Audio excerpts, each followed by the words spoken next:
ठीक है, चलो हम लोग क्लास स्टार्ट करते हैं। ठीक है, अब मैं कुछ पूछना चाहता हूँ तुम लोगों से।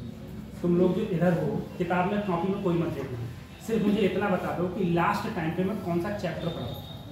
इधर वाले बताना है कौन सा चैप्टर पढ़ा था। रोटेशन मोशन पढ़ा था। रोटेशन मोशन मैंने क्या पढ़ा था पता, लास्ट टाइम पे मैंने रोटेशन मोशन में क्या पढ़ा था, बोलो। रिजिड बॉडी स्फीयर, अच्छा इन सब के बारे में पढ़ा था। रिजिड बॉडी और ये स्फीयर के बारे में पढ़ा था। हम लोगों ने पढ़ा था movement of inertia, movement of, जिसको हम लोग जड़त्व आघूर्ण भी बोलते हैं। माइक चार्ज नहीं होगा, उसको हम लोग जड़त्व आघूर्ण भी बोलते हैं। ठीक है, अब देखो हम लोगों ने लास्ट टाइम पे मूवमेंट ऑफ इनर्शिया पढ़ा था और मूवमेंट ऑफ इनर्शिया के बारे में। ठीक, अब तुम लोग बताओ। ठीक है, पहली रो दूसरी रो, एक पहली रो दूसरी रो। मुझे बताओ, अगर मेरे पास में कोई रॉड है, इसकी लेंथ एल है, मास एम है, इसके अलावा मूवमेंट ऑफ इनर्शिया का फार्मूला क्या लिखता है? M L square upon 3, M L square upon 3 या एम एल स्क्वायर अपॉन 12?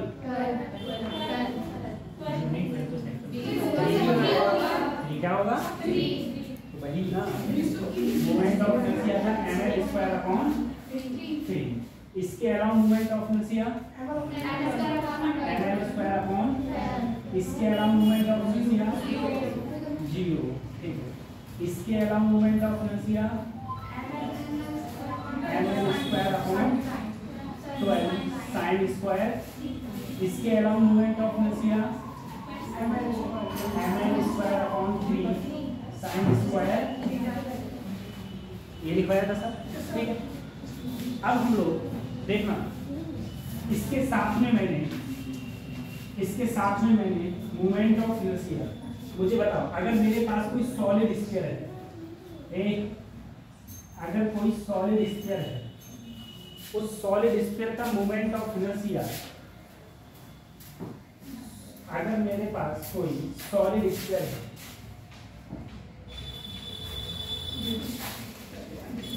इसमें खत्म हो गई क्या? अगर मेरे पास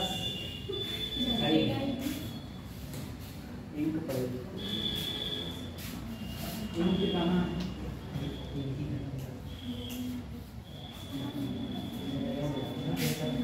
अच्छा बताओ, कोई सॉलिड स्फीयर का सेंटर के अलावा मूवमेंट ऑफ इनर्शिया क्या होता था? सॉलिड स्फीयर का सेंटर के अलावा मूवमेंट ऑफ इनर्शिया क्या होता था? 2/, और कोई हॉलो स्फीयर है उसका 2/3, तो उसका था सर 2/3 mr², और वैसे उसका था 2/5 mr²। ये मेरा मोमेंट ऑफ इनर्शिया का क्या होता है? फार्मूला। ठीक, अब देखो एक इसी संदर्भ में हम लोग आगे बढ़ते हैं। अगला है हमारा पैरेलल एक्सिस,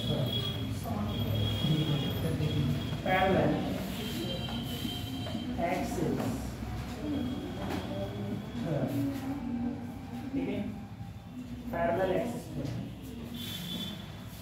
हम लोग पैरेलल एक्सिस थ्योरम की ओर बढ़ते हैं। ठीक, अब देखो नाम में क्या है? पैरेलल। पैरेलल एक्सिस थ्योरम सबसे पहले क्या कहते हैं? मान लो मेरे पास कोई बॉडी है, कोई भी बॉडी मेरे पास हो सकती है। अगर मेरे पास कोई बॉडी है तो जाहिर सी बात है उस बॉडी का कहीं ना कहीं सेंटर ऑफ मास होगा। मान लो यहाँ पर उस बॉडी का सेंटर ऑफ मास है। अब तुमसे कहा गया, यहाँ पर सेंटर ऑफ मास है, तुमसे कहा गया इस एक्सिस के अराउंड मोमेंट ऑफ इनर्शिया मुझे बताओ। तो सबसे पहले क्या करना, जो एक्सिस दे रखी है, इस एक्सिस के अराउंड मोमेंट ऑफ इनर्शिया पूछा है, तो इसके पैरेलल एक ऐसी एक्सिस खींचो, इसके पैरेलल एक ऐसी एक्सिस खींचो जो सेंटर से होके जाए। तो इसके पैरेलल अगर मैं देख लूं तो यही तो लाइन होगी जो कहां से होकर जा रही है? सेंटर से। ठीक है, इसके पैरेलल ये लाइन है जो कहां से होकर जा रही है? इसके सेंटर। ये जो होगी उसे हम बोलेंगे आई मोमेंट ऑफ इनर्शिया, साथ में सेंटर ऑफ मास। अगर मैंने कहा इन दोनों के बीच की डिस्टेंस कुछ भी मान लो दोनों के बीच की डिस्टेंस क्या है x, तो इस एक्सिस के अराउंड जो मूवमेंट ऑफ इनर्शिया होगा इस पूरी बॉडी का मास m, तो इसके अराउंड जो मूवमेंट ऑफ इनर्शिया होगा वो होगा I सेंटर ऑफ मास, इस पूरी बॉडी का मास और इसके सेंटर से इस एक्सिस के बीच की दूरी का डिस्टेंस का स्क्वायर। ये हमारा मूवमेंट ऑफ इनर्शिया का फार्मूला आ गया I equal to I centre of mass plus mx square. ठीक है, इस थ्योरम को हम लोग बोलते हैं पैरेलल एक्सिस थ्योरम। तो पैरेलल एक्सिस थ्योरम क्या कहते हैं? अगर तुम्हें किसी भी बॉडी का, जैसे मेरे पास ये बॉडी थी, इस एक्सिस के अलावा मूवमेंट ऑफ इनर्शिया निकालना है, तो इस बॉडी का कहीं ना कहीं सेंटर ऑफ मास होगा, तो इस एक्सिस के अलावा एक पैरेलल लाइन डाली जो कहां से जाए सेंटर से। अगर मुझे इसका सेंटर ऑफ मास पता है तो I बराबर हो जाएगा I centre of mass plus इसका मास और साथ में इनके बीच की डिस्टेंस का स्क्वायर। ठीक है, सिंपल सा फंडा हो गया I equal to I centre of mass plus mx square. अब जरा एक बात जरा समझ, अगर क्वेश्चन इस प्रकार से ना लेके कुछ इस प्रकार से दे दिया जाए तुमको,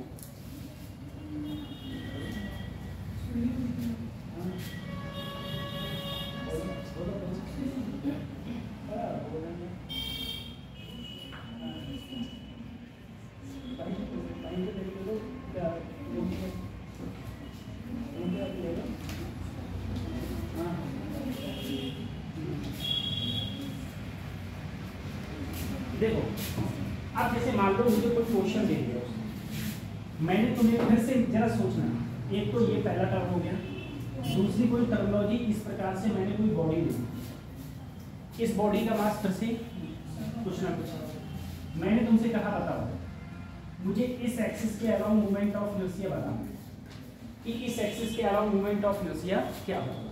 तो जाहिर सी बात है अगर कोई बॉडी है तो उसका कहीं ना कहीं सेंटर ऑफ मास होगा। अगर इसका सेंटर ऑफ मास यहाँ पर है, इस मूवमेंट ऑफ इनर्शिया इस एक्सिस के अलावा पूछा है, तो इसके पैरेलल ऐसी लाइन डालो जो इसके पास हो रही है। ठीक है, इसके पैरेलल ऐसी लाइन डालो जो इसके पास हो रही है, जो ये पास हो रही है उसे बोलेंगे I सेंटर ऑफ। और फिर से डिस्टेंस क्या है इसकी, मान लो x, डिस्टेंस बीच की x है, तो फिर से फार्मूला यही हो जाएगा I centre of mass plus mx। ठीक है, ये जो मेरी है ये है पैरेलल एक्सिस थ्योरम। ठीक, इसे उतार लो फिर इसके क्वेश्चंस करा रहा हूं पैरेलल एक्सिस।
इसको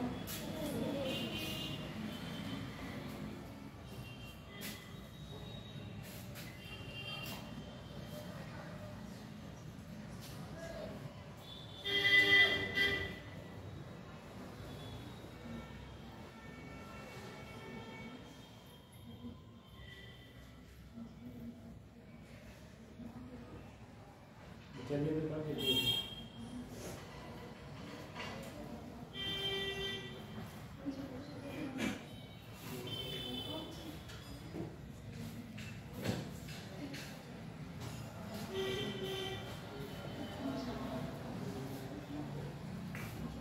बताइए अब देखो क्वेश्चंस करिए।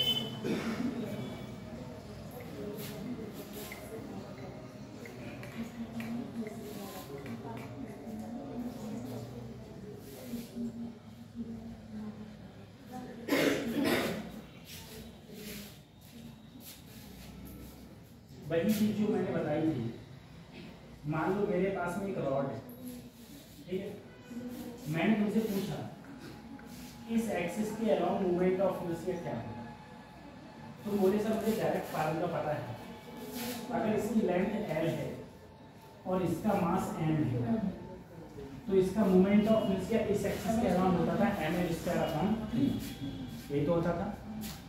लेकिन अब देखो क्या किया जाए, अगर मैं इस एक्सिस के अराउंड मूवमेंट ऑफ इनर्शिया पूछूंगा तो सबसे पहले तो मुझे ये पता हो कि इसका कहीं ना कहीं बीच में सेंटर होगा, उस सेंटर के अराउंड इसके पैरेलल लाइन डालिए, इसे क्या बोलेंगे आई सेंटर ऑफ मास। अगर मैं देखूं ये पूरी डिस्टेंस L है तो ये डिस्टेंस हो जाएगी L/, अगर मैं I बराबर देखूं फार्मूला होता है ICM प्लस इसका मास m, ये डिस्टेंस क्या है L/2 का whole. I centre of mass मुझे पता है कि अगर मेरे पास कोई रॉड है उसका सेंटर के अराउंड जो मूवमेंट ऑफ इनर्शिया होता है ml²/12 प्लस ml²/2 क्या हो जाएगा 4, एलसीएम कितना आ गया 12। तो यहाँ पर एक तो सिंपल ml² रहेगा, 4 3 जा, ठीक है, तो ये हो जाएगा 3 ml, ऊपर किया 4 ml²/12, आंसर आ गया ml²/3, ठीक है। तो वैसे भी हम लोग जानते भी थे इसके अलावा मूवमेंट ऑफ इनर्शिया होता है ml²/, ये इस प्रकार से है। इसी प्रकार से एक क्वेश्चन अगर मैंने किसी रॉड का दे दिया, मेरे पास में एक रॉड है जिसकी लेंथ मान लो मैंने L माना और इसका मास भी मैंने m माना, मैंने कहा बताओ इस एक्सिस के अलावा मूवमेंट ऑफ इनर्शिया क्या होगा यदि इन दोनों के बीच की जो लेंथ है वो भी कितनी है L, ठीक है। मैंने इस एक्सिस के अलावा मूवमेंट ऑफ इनर्शिया पूछा तुमसे, इस एक्सिस के अलावा मूवमेंट ऑफ इनर्शिया क्या होगा, तो इसके अलावा मूवमेंट ऑफ इनर्शिया निकालना, ये होता है उसके अलावा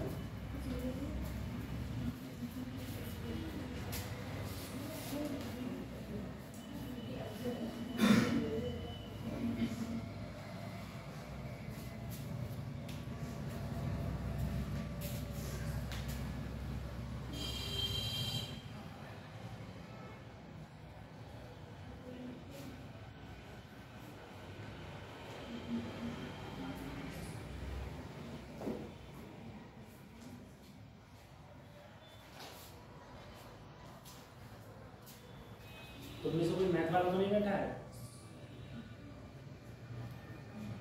जेई जारी रखा हो, जेई का बैच में लगा नहीं, बच्चे आए थे लेकिन बैच में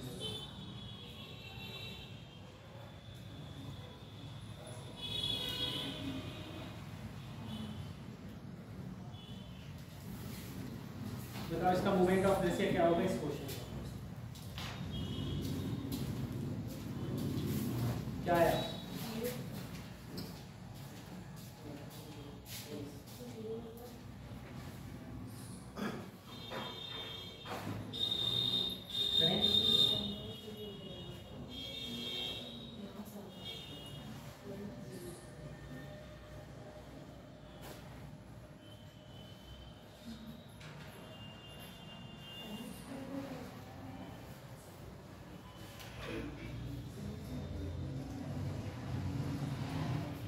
देखो अगर मैं इसका निकालूंगा तो जाहिर सी बात है सर बॉडी तो मेरी ऊपर है, उसका सेंटर ऑफ मास बीच में होगा। अगर मुझे इस एक्सिस के अलावा मूवमेंट ऑफ इनर्शिया निकालना है तो इसके पैरेलल एक लाइन डालूं जो इसके सेंटर से जा रही है, तो इसके पैरेलल एक लाइन डाली जो इसके सेंटर से जा रही है, इसे क्या बोला, आई सेंटर। मैं सीधा फार्मूला जानता हूँ, आई बराबर आई सी एम, मास क्या है इसका एम, यहाँ से ये कितनी दूरी पर है एम। सर इसके along moment of inertia zero, answer क्या आ गया एम, ठीक है, 0 प्लस एम एल। देखो इसका आई सेंटर ऑफ मास क्या होगा, जीरो। अब क्या हो गया, ये मास है एम, ये डिस्टेंस है एल, तो क्या हो गया एम एल स्क्वायर। तो इस एक्सिस के इस पॉइंट के अराउंड जो मूवमेंट ऑफ इनर्शिया आ रहा है वो क्या आ गया एम एल स्क्वायर।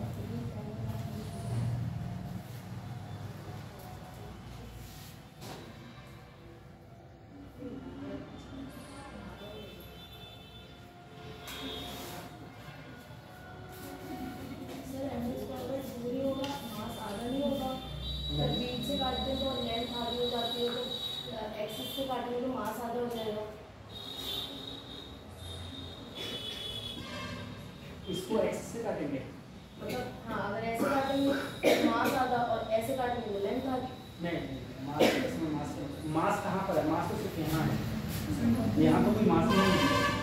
अब मास किसी भी बॉडी का मास कहाँ पर कहते हैं कि मास किसी बॉडी का कहाँ लगता है, सेंटर ऑफ मास, ठीक है। तो हमें मास से मतलब नहीं है, हमने इनसे कहा, आपसे कहा यहाँ पूरी बॉडी का मास लगता है। अभी मैंने बोला था कि इस पूरी बॉडी का मास क्या है एम, तो मैंने एम रख दिया, बस यहाँ से इसकी डिस्टेंस क्या है एल और उसका स्क्वायर कर दिया। इस एक्सिस के अलावा जो मूवमेंट ऑफ इनर्शिया आई सी है वो जीरो होता है, ठीक है। तो जीरो प्लस क्या होगा साथ में एम एल, ठीक। ऐसे ही मैं तुमसे बोला, मान लो मेरे पास में एक सॉलिड स्फीयर है,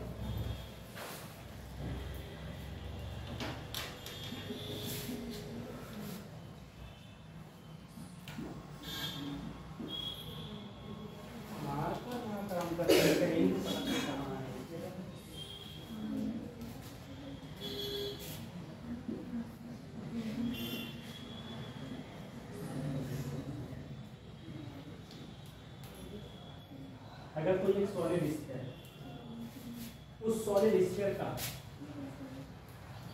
इस एक्सिस के अराउंड मूवमेंट ऑफ इनर्शिया क्या होगा यदि इसकी रेडियस r है और मास m है, ठीक है। किसी सॉलिड स्फीयर का इसे बोलते हैं बेटा टेंजेंट के अराउंड, ठीक है। टेंजेंट मतलब स्पर्श रेखा।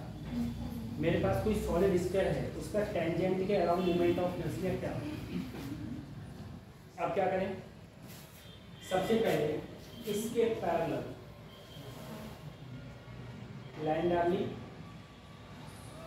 ये क्या कहलाएगा आई सी एम, तो आई बराबर हो जाएगा आई सी एम, इसका मास और ये डिस्टेंस का स्क्वायर। अब देखो इसका सेंटर ऑफ मास के अलावा मूवमेंट ऑफ इनर्शिया क्या होता है 2 5 mr प्लस mr, दोनों को जोड़ दो 7/5 mr, ठीक है। अगर मैं इन दोनों को जोड़ दूंगा तो ये ऐड हो गया आ जाएगा 7/5 mr। तो इसका टेंजेंट के अलाउंग जो मोमेंट ऑफ इनर्शिया होगा वो हो जाएगा 7/5 mr।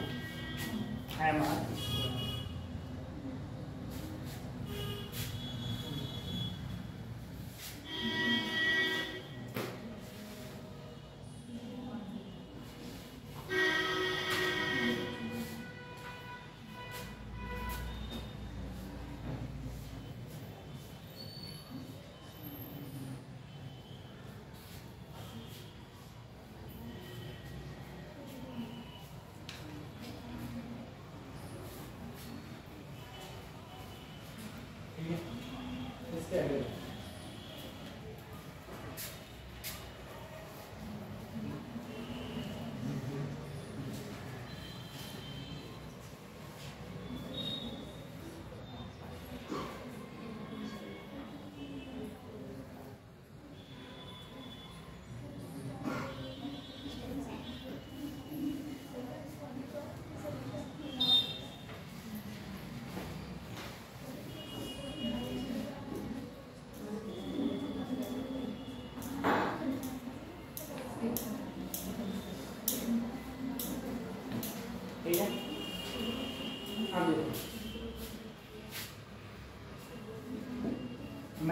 कहा मेरे पास एक डिस्क है,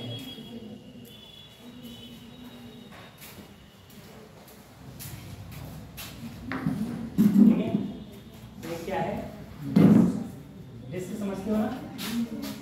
अब इस डिस्क का इसके अराउंड मूवमेंट ऑफ इनर्शिया क्या है, ये डिस्क है, डिस्क का और डिस्क का मास है m, तो इसके अराउंड मूवमेंट ऑफ इनर्शिया क्या है, ये मतलब देखो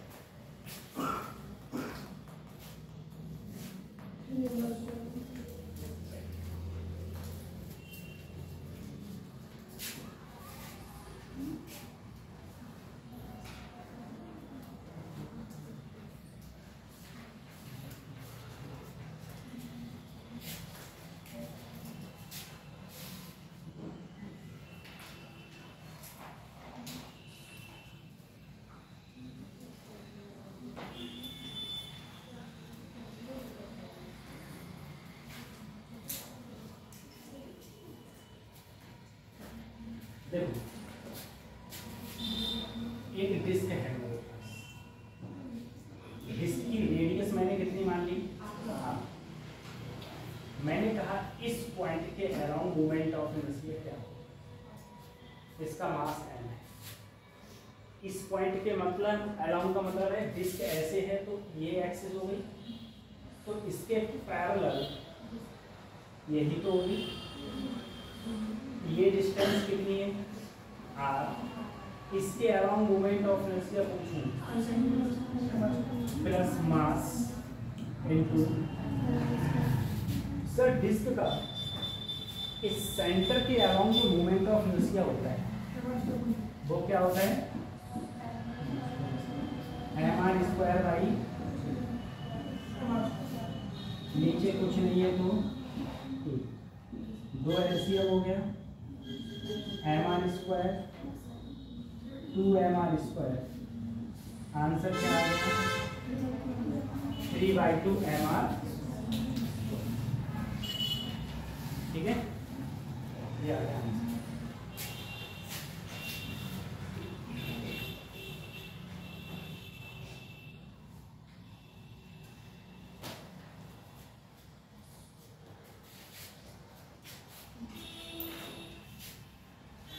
ये मेरे पास डिस्क है,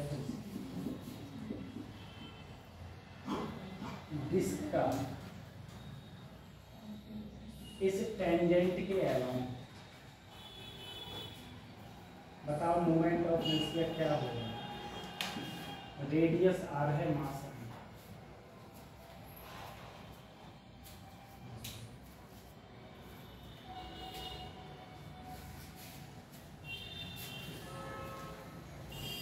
बायोलॉजी के टेस्ट में बहुत चेंज हो गया था पूरा सिलेबस में, मैं अच्छी खासी पीडीएफ उसी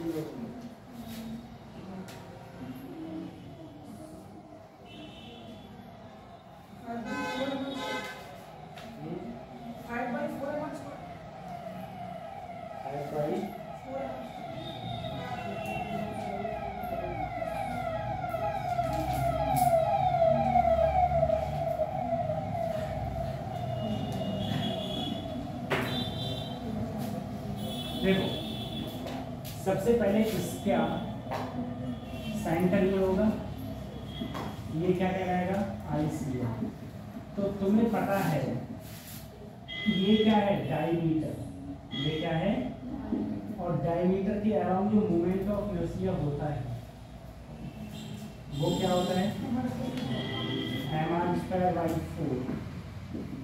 इसको ऐड कर दो 5mr²/,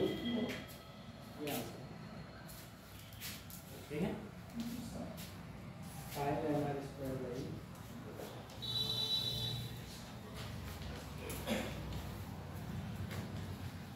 कल की छुट्टियां तुम लोगों की हैं। नहीं, कल टीचर्स डे है। अच्छा, कल 12 बफा है। कल 12 बफा है।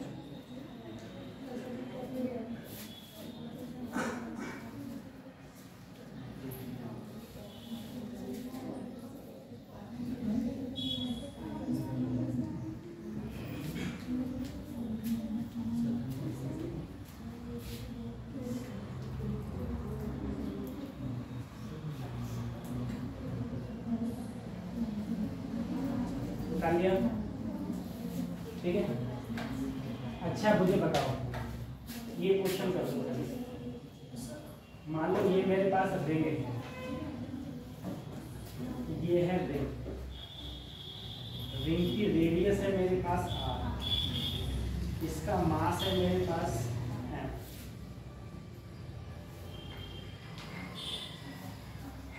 और ये डिस्टेंस मैंने मानी यहाँ से, इसके अलाउंग मूवमेंट ऑफ इनर्शिया।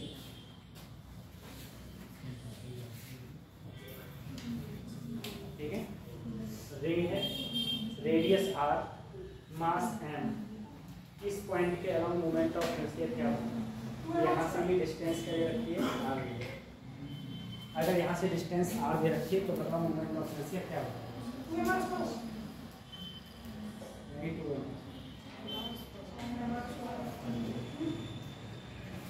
नहीं, एमआर स्क्वायर होगा 92 एमआर, कुछ और ही होगा।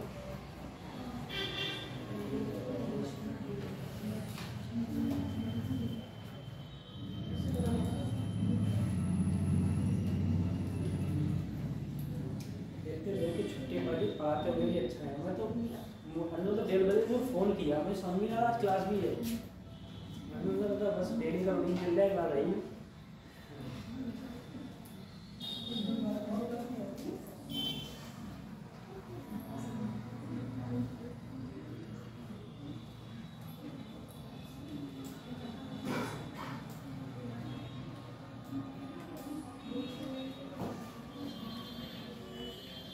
गवर्नमेंट अवधि इतना पैसा खर्च करती है, तुम सोच नहीं सकते, बहुत पैसा खर्च होता है गवर्नमेंट। रिजल्ट क्या है?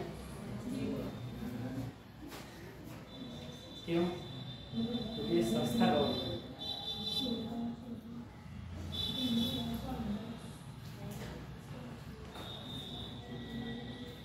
क्लासेस का शेड्यूल गलत बनाया, नंबर ऑफ क्लासेस का शेड्यूल गलत, फिर क्लास पर डे होगी। चाहे भले भाई मैं कहता हूँ, मान लो 3 घंटे की क्लास लगती है पर डे, 1 घंटे की क्लास है, लेकिन तीनों क्लास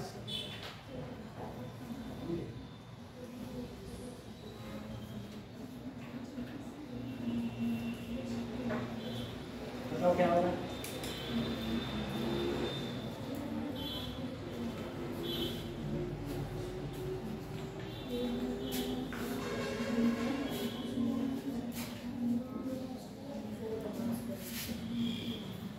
कितना आया? 4 mr स्क्वायर। चलो देखते हैं बेटा, सबसे पहले इसके पैरेलल ऐसी लाइन डालो जो कहाँ से जाए, ठीक है, इसे बोलेंगे हम लोग। अब इसके अलावा अगर मोमेंट ऑफ इनर्शिया निकालना है, ICM प्लस मास सेंटर से यहाँ तक की दूरी, ये दूरी r है और ये भी क्या है, तो टोटल दूरी 2r हो गई। बेटा ये मेरा डायमीटर ही तो है, तो रिंग का डायमीटर के अराउंड मोमेंट ऑफ इनर्शिया होता है mr²/2, mr², और यहाँ हो जाएगा m4r, नीचे 2 कॉमन ले लो, आंसर आएगा 9/2 है,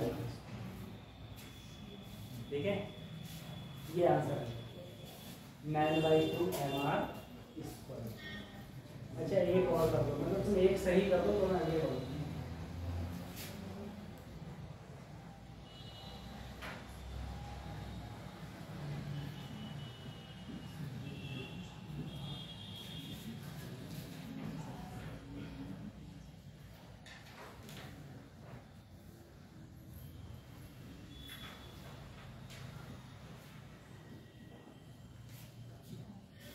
पूरी लेंथ L है, एंड से ये दूरी क्या है L/4, आखिर से ये दूरी क्या है L/4, इसका मास है, इसके along movement of inertia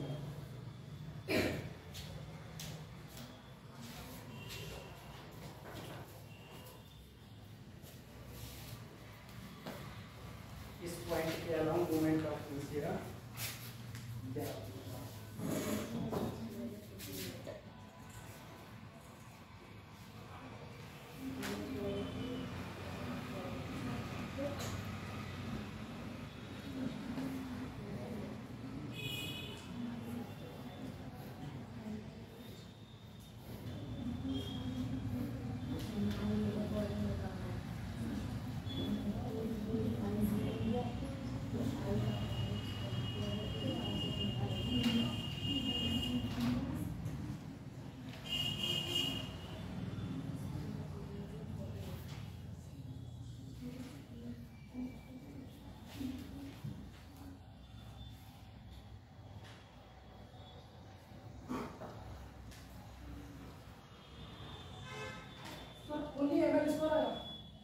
only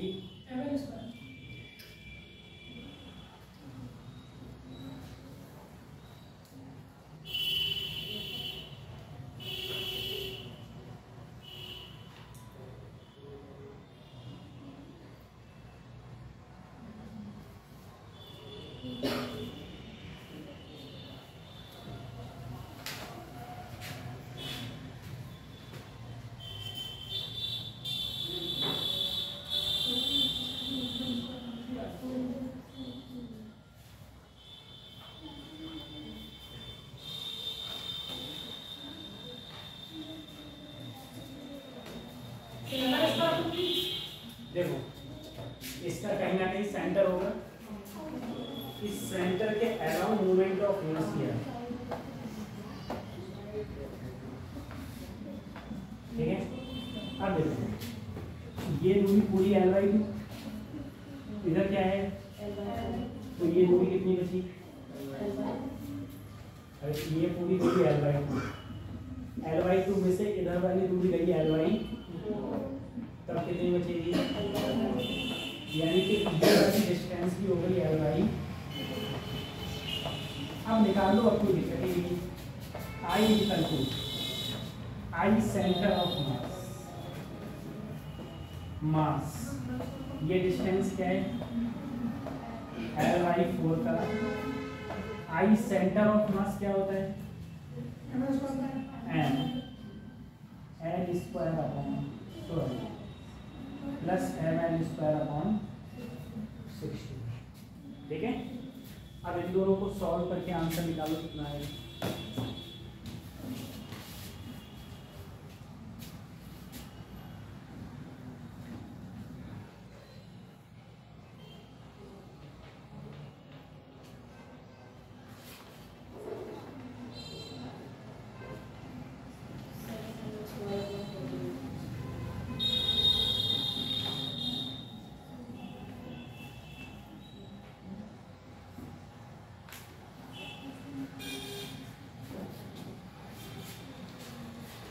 तो हम लोग एलसीएम क्या लेंगे 48, इनका एलसीएम 40, 12 चौक 48,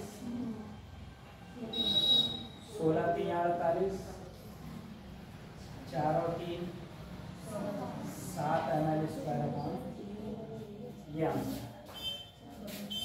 7 mL/48।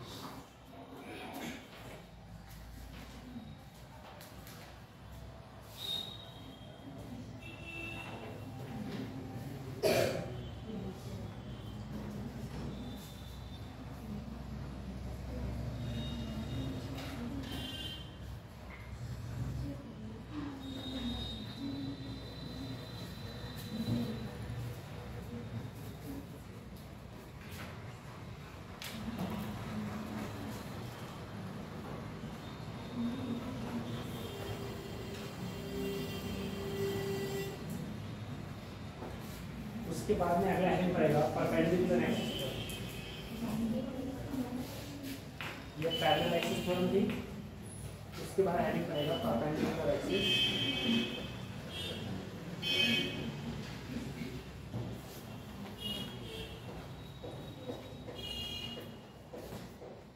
ये वाला बता लिया।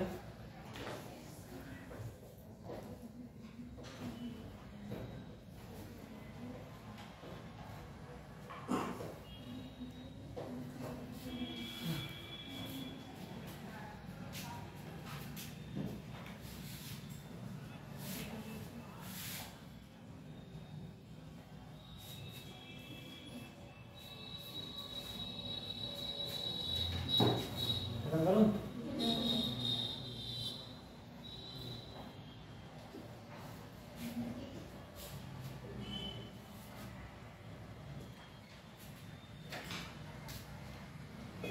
मैं सही बता रहा हूँ, देखो चाहे तुम लोग बुरा मानना करो चाहे अच्छा मानो, ठीक है, मेरे दिल से तो कोई मतलब नहीं। तुम लोग सही में वो महिला तुम्हारी टीम नहीं है जो सिलेक्शन लेती है, सही है। आप लोगों में से पूरी क्लास में ऐसा कोई नहीं जो वो मेहनत कर रहा हो सिलेक्शन में। मेरे कहने का मतलब उसका गलती कुछ आपकी भी नहीं है, आपकी गलती ये है क्योंकि आपको ना तो कोई रोकने वाला है क्या क्वेश्चन करके लाया, क्या क्वेश्चन करके नहीं लाया, क्या पढ़ रहे हो क्या नहीं पढ़ रहे हो, मतलब नहीं, ठीक है। तो यहाँ क्लास में पढ़ लेते हो, उसके बाद में घर जाके इच्छा करी तो पढ़ रहे, अच्छा नहीं। कोई भी आदमी काम कब करता है, आदमी कोई भी बंदा हुआ वो काम तभी करेगा जब उस पर ऊपर से प्रेशर है, ठीक।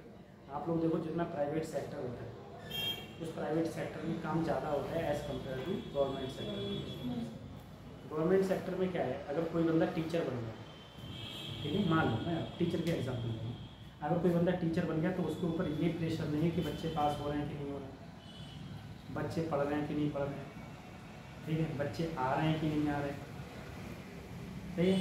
उस पर किसी और तुमने होमवर्क दिया नहीं दिया, आज छुट्टी है तो तुमने क्या होमवर्क दिया, कोई प्रेशर नहीं है, ना वो काम देता है, ठीक, ये मतलब पता है। और वहीं जब प्राइवेट सेक्टर में देखोगे यहाँ, जैसे अभी प्राइवेट सेक्टर में क्या होता है, अगर छुट्टियाँ हैं तो होमवर्क दो, उनके व्हाट्सएप ग्रुप बना दिए हैं उस पर होमवर्क दे रहे हैं, छुट्टियाँ पड़ रही हैं तब भी काम किए, स्कूल आ रहे हो, पर डे आ रहे हो, ठीक है, पेरेंट्स मीटिंग हो रही है उन्हें बुलाया जा रहा है, डेली कॉपी चेक हो रही है, तो वहाँ पर बच्चा इसीलिए पढ़ाई करता है, ठीक है। गवर्नमेंट सेक्टर तो वही आप सब लोगों के हिसाब से, आप लोगों के ऊपर ये प्रेशर ही नहीं कि तुम लोगों ने क्वेश्चन किया नहीं, पढ़ रहे हो घर पे नहीं पढ़ रहे हो, तो फिर उस हिसाब से मेहनत नहीं हो पाती, ये चीज़ है। तो अब बैठना तो उन्हीं लोगों के साथ में जो बच्चे बहुत मेहनत पे लगे पड़े दिन रात एक कर रहे हैं, ठीक। कंपटीशन उन्हीं बच्चों के साथ में है, पेपर उन्हीं बच्चों के साथ में होगा, रैंकिंग तो उन्हीं बच्चों के साथ बनेगी तुम्हारी, ये तो मेहनत करो और जम के करो।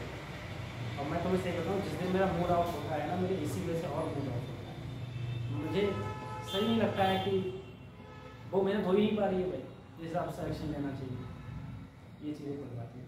बाकी और टीचर होंगे वो तुम्हें ऊँची ऊँची कहानियाँ सुनाएंगे, अरे सबका सिलेक्शन हो जाएगा, सब सही हो जाओगे, सब अच्छी पढ़ाई कर रहे हैं, मुझसे अगर कोई भी डिटेल ली जाती है कि बच्चा कैसे पढ़ रहा है तो सीधा सिंपल डिटेल देता हूँ, अभी परफेक्ट वाली, ठीक है, क्योंकि मुझे इतनी सालें पढ़ाते हो भी मैं शकल देख के बता दूँगा ऐसे कितने नंबर आएंगे।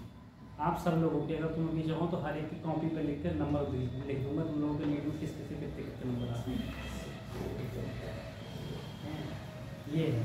तो दूसरी बात ये एक और है बेटा, अगर बच्चे पढ़ने में अच्छे होते हैं तो टीचर को भी पढ़ाते हुए अच्छा लगता है ना। और उसी हिसाब से जैसे मैंने तुमसे अभी पैरेलल एक्सेस थ्योरम के मान लो इतने क्वेश्चंस करवा रहे, आप लोगों में से कोई भी बच्चा एक भी क्वेश्चन का सही आंसर नहीं दे पाए, हार करके मैं दूसरे टॉपिक पर आ गया, परपेंडिकुलर एक्सेस आ गया, ठीक।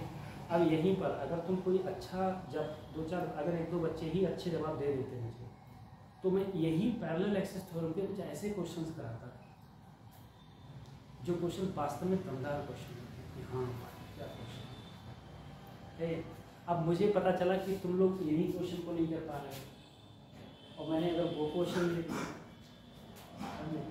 तो तुम्हारे तो ऊपर से ऐसे निकल जाएगा, तुम्हें समझ में नहीं आएगा चल क्या रहा है, फिर थोड़े दिन बाद तुम्हें लगेगा फिजिक्स ही बहुत हार्ड है, ये चीज़ है। और उसके लिए मैं दिमाग लगाऊंगा। अब देखो परपेंडिकुलर एक्सिस थ्योरम क्या कहते हैं। परपेंडिकुलर एक्सिस थ्योरम है मेरे पास में कोई बॉडी है, कोई भी बॉडी है, ठीक है। परपेंडिकुलर एक्सिस थ्योरम कहती है मेरे पास में, मेरी आवाज़ इसलिए तेज नहीं मुझे फीवर है इसलिए काफ़ी तेज, ठीक है। आँखें थोड़ा गरम गरम सी हैं। मैं सोचा था माइक ऊप होता तो धीरे बोलता रहता, आवाज़ आती रहती तुम्हारे पास में, ठीक ये चीज़ है। और फीवर जा ही नहीं रहा अभी हो गया। देखो एक कोई मेरे पास में परपेंडिकुलर एक्सिस थ्योरम का मतलब है मेरे पास में एक बॉडी है, ठीक है। अब इस बॉडी का मैंने कोई मास मान लिया m, कोई बॉडी का मास मैंने m, मैंने कहा मान लो ये जो बॉडी है, ये बॉडी जिस प्लेन में रखी हुई है वो प्लेन मैंने x बाई प्लेन मान लिया। जो बॉडी है वो मेरी x बाई प्लेन में, ठीक है। बॉडी एक प्लेन में है और वो प्लेन है मेरा x बाई का मतलब ये है सर, अगर इधर बाई एक्सिस है तो इधर x, ठीक है। इधर x एक्सिस है, इधर बाई। तो परपेंडिकुलर एक्सिस थ्योरम ये कहती है कोई बॉडी, कोई भी बॉडी जिस प्लेन में रखी हो, मान लो ये x और y प्लेन में रखी है, तो x एक्सिस के along moment of inertia is, तो इस एक्सिस के अलोंग इस बॉडी का moment of inertia y axis के अलोंग मोमेंट ऑफ इनर्शिया किसके बराबर होगा, ठीक है। आई जेड के बराबर, आई जेड के इक्वल हो जाएगा, ठीक है।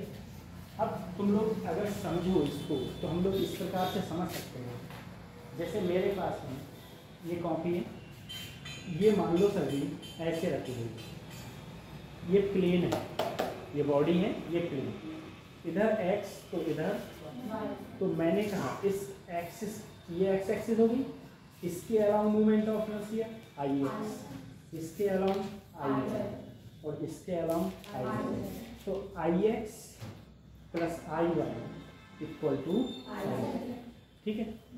अब यही मेरे पास में अगर ये एक्स वाई प्लेन में थी तब तो मेरा ये मूवमेंट ऑफ इनर्शिया होता। मान लो अब मेरे पास में कोई बॉडी एक और है और वो जिस प्लेन में रखी है वो प्लेन है मेरा बाई जेड, कौन सा प्लेन है, और इसका मास क्या मान दिया।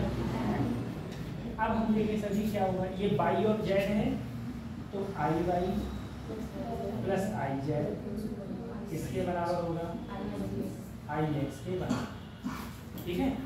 तो परपेंडिकुलर एक्सिस थ्योरम ये कहती है देखो एक्स बाई के परपेंडिकुलर है और जेड एक्स के भी है, और ऐसे ही यहाँ पर अगर कोई प्लेन बाई जेड है तो आई वाई प्लस आई जेड बराबर आई एक्स होगा।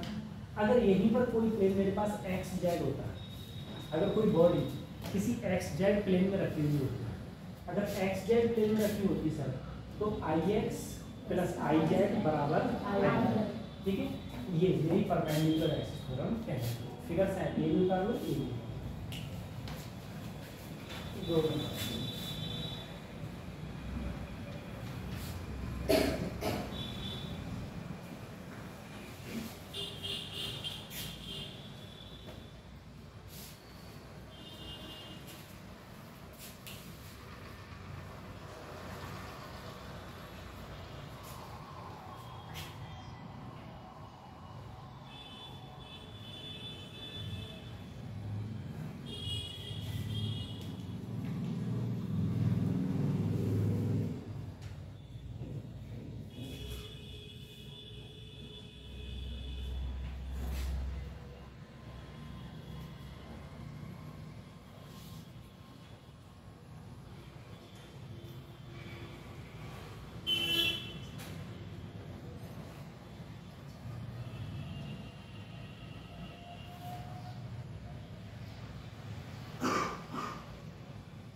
अभी आनी पड़ेगा।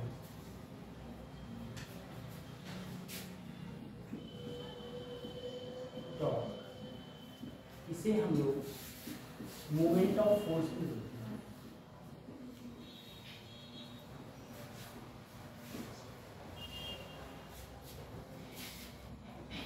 या फिर मोमेंट ऑफ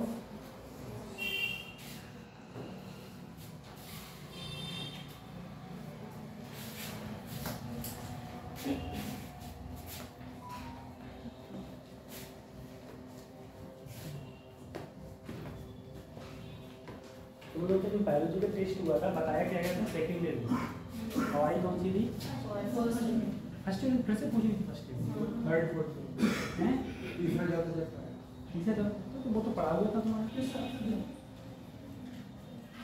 ये मैंने वो अलग से यूनिट दी थी, ठीक है, वो तो उन्होंने वो पूरा पेपर ही निकाला इसी गलती में।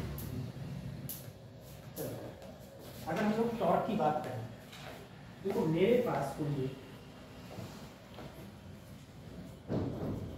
मान लो सर्कल है, ठीक है, सर्कल में कुछ ना कुछ डिस्टेंस होगी, ये रेडियस होगी मेरी आर, ठीक। अगर मैं कोई फोर्स एक्ट कर रहा हूँ, कोई भी फोर्स इस पर लगा, कोई सर्कुलर चीज है उस पर अगर मैं इधर फोर्स लगा, ठीक है, जैसे मान लो एक पहिया है, ठीक है, टायर वाला पहिया, उसको तुम ऐसे फोर्स लगाओ ऊपर, ठीक है, तो वो चल पड़ता है। तो इस पर क्या लगता है, इस पर टॉर्क लगता है। जो टॉर्क का फार्मूला होता है, टॉर्क को हम लोग टाउ से डिनोट करते हैं, जो होता है वैसे हम लोग लिखते हैं R cross F, R cross F. Torque बराबर हमेशा आर क्रॉस एफ लिखना, एफ क्रॉस आर मत लिखना, ठीक है। आर क्रॉस एफ और एफ क्रॉस आर में अंतर आ जाएगा बहुत। अगर हम लोग क्रॉस को खत्म करें तो आता है साइन, ठीक है।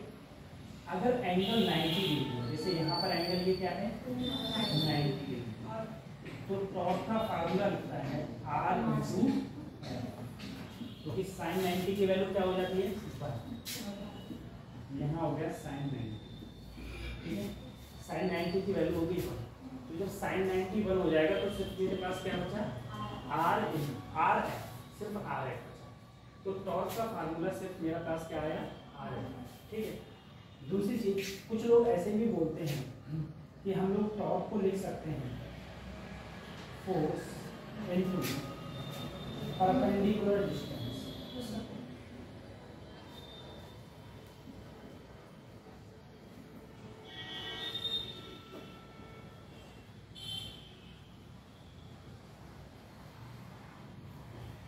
ये भी टॉर्क का फार्मूला, ठीक है। लेकिन हमेशा ध्यान रखना, पहले लिखना टाउ बराबर आर क्रॉस एफ। अब मैं ऐसा क्यों कर रहा हूँ, आर क्रॉस एफ और एफ क्रॉस आर में क्या अंतर होता है, लिखना गलत क्या होगा। तो अगर मैं इसकी डायरेक्शन देखूँ, अगर जहाँ भी क्रॉस होता है तो वहाँ पर हम लोग राइट हैंड का यूज करते हैं। सबसे पहले क्या लिखा हुआ है, अब हमने अपना हाथ को राइट हैंड को आर की तरफ रखा, ठीक है, और एफ की तरफ अंगूठा क्या दिखा दिया, डायरेक्शन। अगर मैं एफ क्रॉस आर करता तो एफ को इधर रखता और आर की तरफ मोड़ता तो डायरेक्शन कहाँ दिखाता, बाहर, ठीक है। फिर से इस डायरेक्शन का फंडा समझो, ये डायरेक्शन का फंडा क्या है, डायरेक्शन का फंडा ये है, जैसे अगर कहीं भी ए क्रॉस बी लिखा हुआ है, ठीक है, मान लो ए इधर है और बी मेरा ए इधर है और बी अब सबसे पहले मुझसे कहा गया, बताओ ए क्रॉस बी की डायरेक्शन क्या होगी। सबसे पहले क्या है ए, तो हाथ को रखा राइट हैंड को ए की तरफ, बाद में क्या है बी की तरफ मोड़ दिया तो हमने क्या दिखा दी, डायरेक्शन। अब तुम्हारे पास अगर मैं बी क्रॉस बी कहाँ है इधर, ए कहाँ है इधर मोड़ दिया, अब डायरेक्शन कहाँ लिखा गया? तो डायरेक्शन का बहुत बड़ा खेल होता है फिजिक्स के अंदर, ठीक है। तो वही है डायरेक्शन, तो डायरेक्शन यहाँ पर चेंज हो जाएगी अगर हम लोग चेंज कर दें, ये चीज़ इसलिए। अब एक क्वेश्चन मैंने ऐसे तुमसे पूछ लिया, मान लो कोई पार्टिकल है, किसी पार्टिकल पर एक फोर्स लगा I + 2j - k, ठीक है, ये है। और जो R है, R भी रखा है मान लो 3I - 2j + 2, ठीक है। इतनी डिस्टेंस पर इतना फोर्स करना, हमको फाइंड करना है टॉर्क।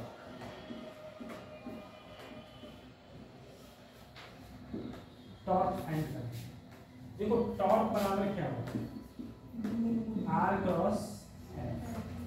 सबसे पहले R दिया है तो IJ R दिया है तो देखो I के लिए T, यहाँ -2 और यहाँ +2, वहाँ 1, वहाँ 2 और यहाँ माइनस, ठीक है।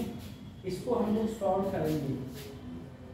I को हम ऐसे लिख लिए, इसकी इससे गुणा हुई -2 दूनी, ये J हो गया, J हो गया, ठीक है।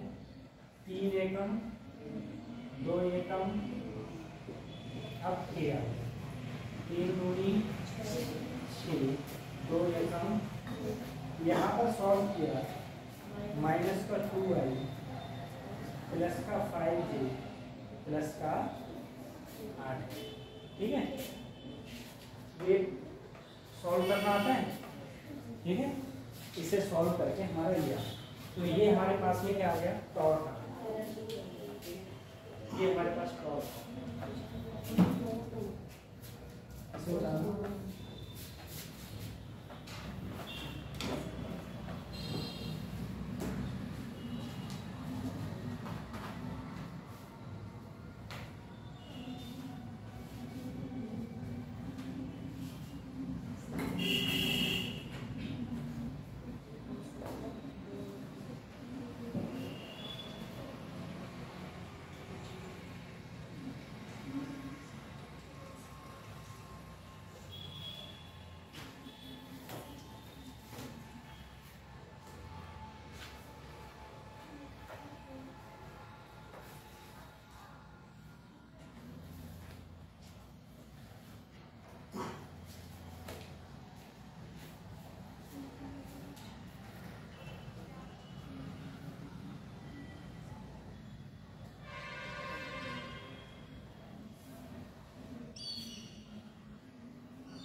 चौथा फार्मूला ये आ गया फार्मूला, ठीक है। ऐसे हम लोग इसका क्रॉस प्रोडक्ट निकाल लेते हैं। अगला क्वेश्चन करना,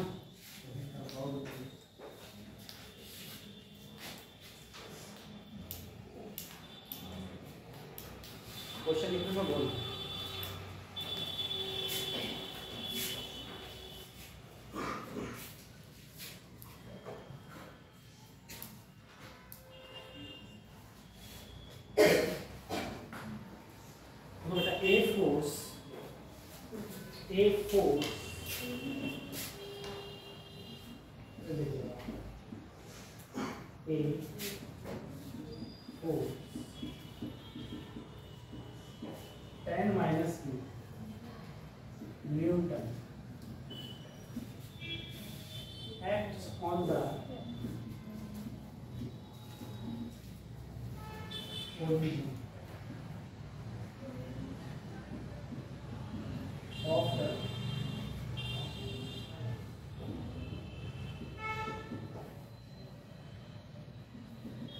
coordinate system.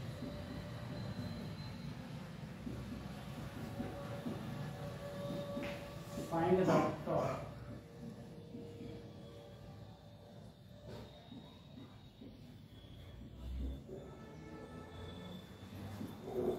About the point 1, -1, ठीक है। मैं तुम्हें फोर्स दे दिया और तुम्हें डिस्टेंस आर दे दी, तुम्हें टॉर्क बताना है इस क्वेश्चन के अंदर, ठीक है। कितना क्वेश्चन के अंदर टॉर्क लगा,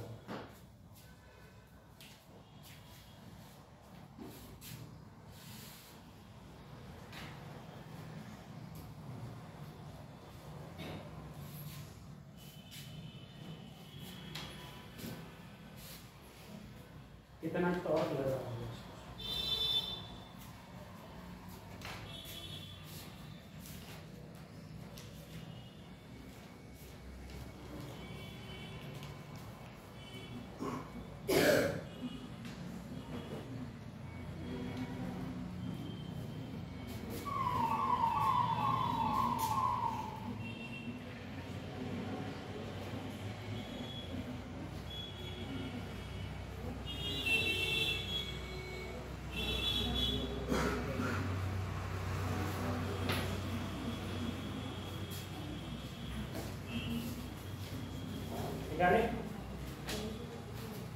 कितना 10√2 टॉर्क लग रहा है,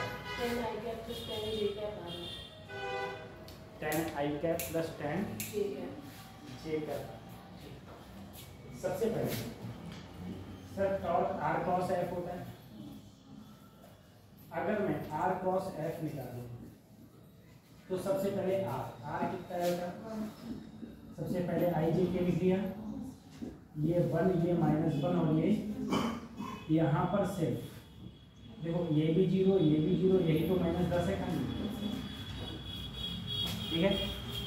मैंने सबसे पहले किसको पकड़ा, आई को, इससे गुणा करिए, 10 एकम माइनस माइनस प्लस हो गया, इससे करी 0, फिर जे ले ली, इसकी इससे करी माइनस का 10, इसकी इससे करी प्लस में के, इसकी इससे 0, इसकी इससे दोनों 0, सही। आंसर आया 10i माइनस माइनस 10। ये मेरे पास में फार्मूला आया टॉर्क, ठीक है, ये टॉर्क का फार्मूला है।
Work done by torque. अब देखिए मेरे पास मान लो कोई बॉडी है, उस बॉडी पर किसी पॉइंट पर मैंने पहले इधर फोर्स लगाया जिससे ये बॉडी घूम गई और ये बॉडी घूम के एक जगह से दूसरी जगह पहुंच।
इधर फोर्स लगा, जब यहाँ फोर्स लगा यहाँ से ये घूम गई और घूम के मान लो अब ये पॉइंट जो P1 पहले यहाँ था अब यहाँ पहुँच गया, अब ये फोर्स इधर लग रहा होगा, ठीक है।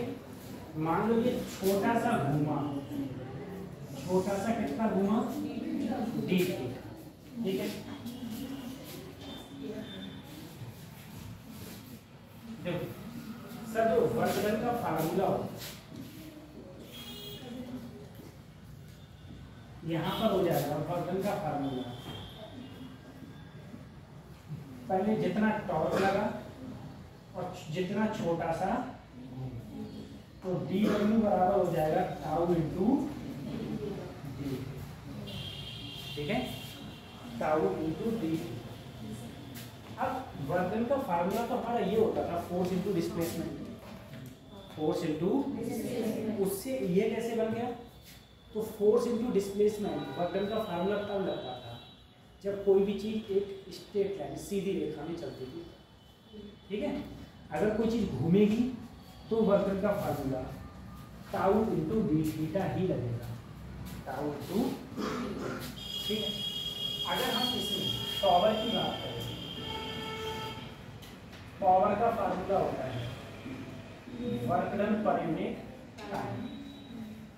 तो अगर मैं डी डब्ल्यू की बात करूं तो वो हो गया टाउ इंटू और नीचे क्या है D theta upon D T, ये क्या होता है ओमेगा, ठीक है। एंगुलर वेलोसिटी में पढ़ा था, ये क्या होता है ओमेगा, तो ये हो गया ओमेगा। उधर बीच की लाइट सब सही है भाई, जो वो कहने आया था अभी कैंटीन वाला था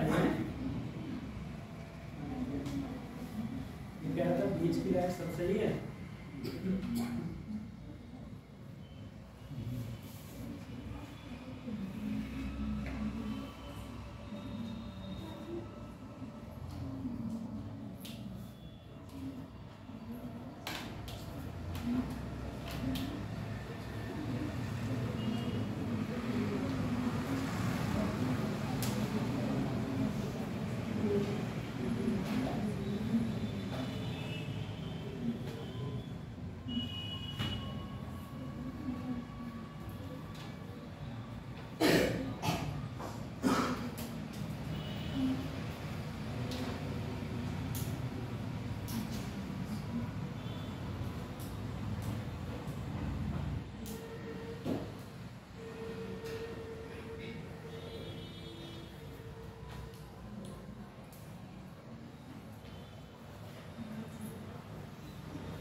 the power output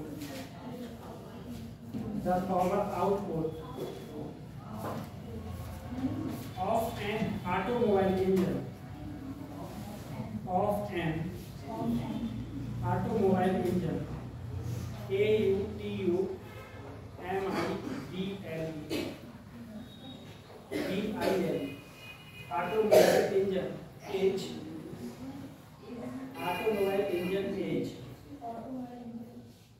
200 HP at 6000 RPM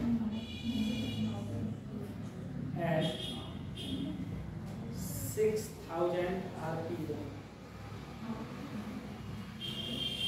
RPM मतलब रोटेशन पर what is the corresponding torque? What is the corresponding torque? What is the corresponding torque?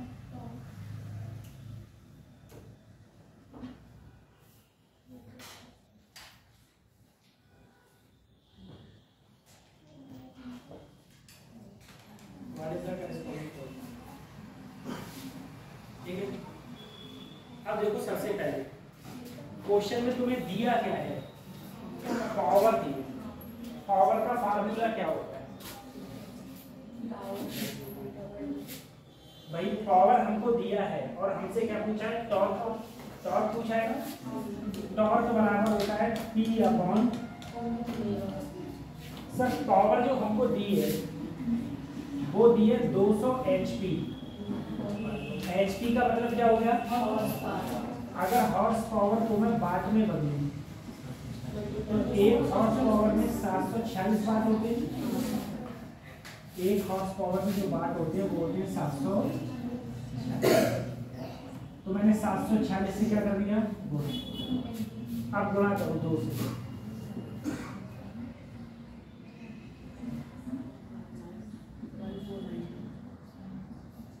कितने वाट आया?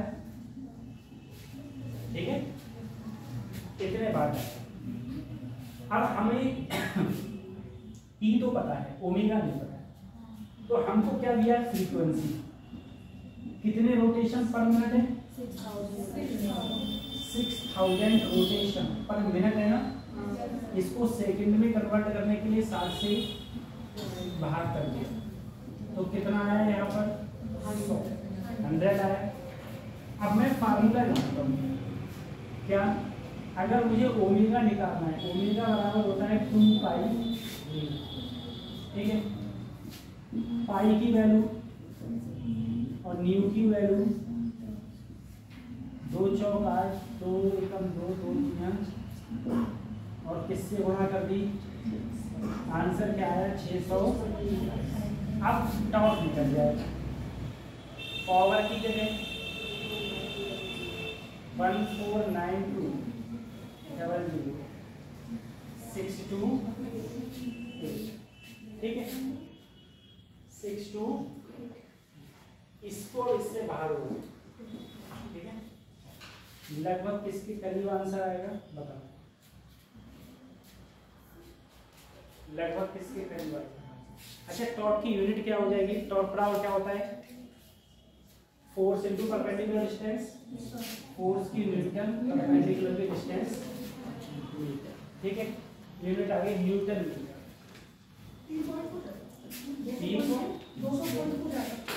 200 पॉइंट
क्वेश्चन लिखना, a fly wheel,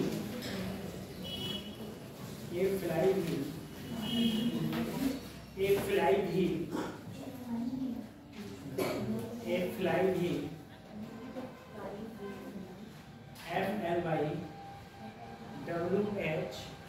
FLYWHEEL, a fly wheel of moment of inertia, a fly wheel of moment of inertia, of moment of inertia 10 kg meter square, 10 kg meter square, 10 kg meter square is rotating 10 kg meter square, is rotating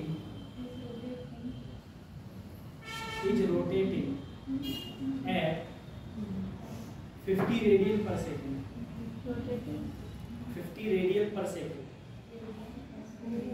50 radian per second. It must be about WROUGHT, WROUGHT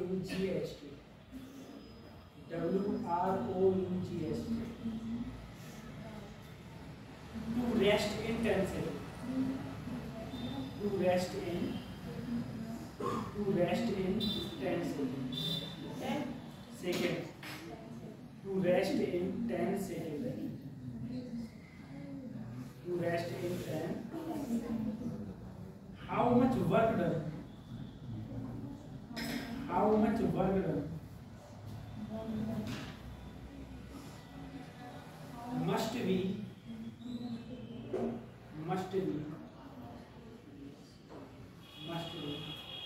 done, DON, done to stop it, done to stop it, to stop it. ठीक है,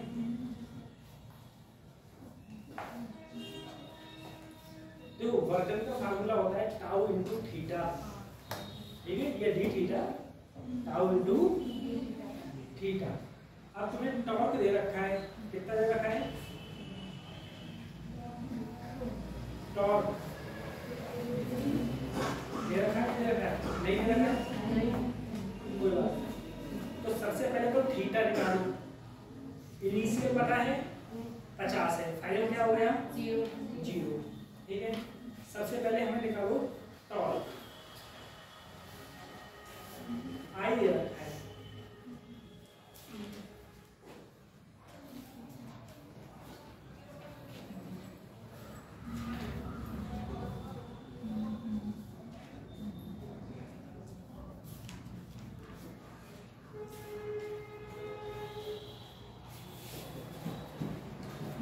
देखो जो चीज पूछते हो आपको काम पता है।